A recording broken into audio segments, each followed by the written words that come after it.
বন্ধুরা আজকে আমি অনেক খুশি, অনেক খুশির কারণটা কি একটা ভিডিও দেখে আমি অনেক খুশি। চলো আমরা আগে ভিডিওটা দেখে নিই। कि तुम ये सब की पूजा करते हो और हम ये सब के बनाने वाले एक वाहिद एक अल्लाह की इबादत और पूजा करते हैं।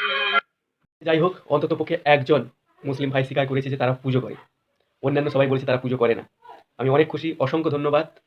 আমার কথা হচ্ছে, আমি যেটা করি আমি সেটা নিজেই মানবো, আমি নিজেই মানবো। আমি বলবো না যে আমি ওটা করিনি, বা বলবো না যে আমি করেছি দেখিয়েছি তোমরাও তো করো।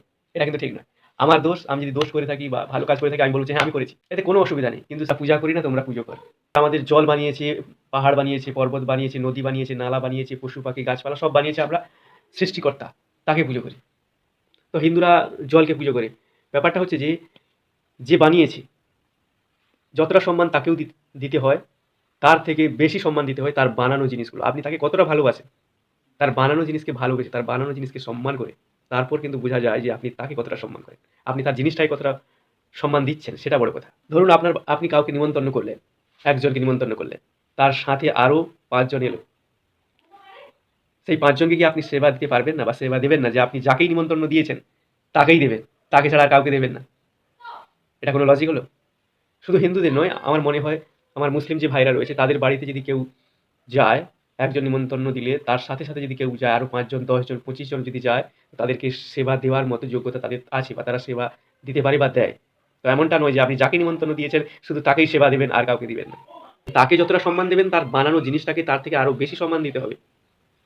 মিস্ত্রিকে বাড়ি বানালো, মিস্ত্রিকে আমরা পারিশ্রমিক দিয়ে দিলাম, তাকে সম্মান দিলাম, টাকা দিলাম, পারিশ্রমিক দিলাম।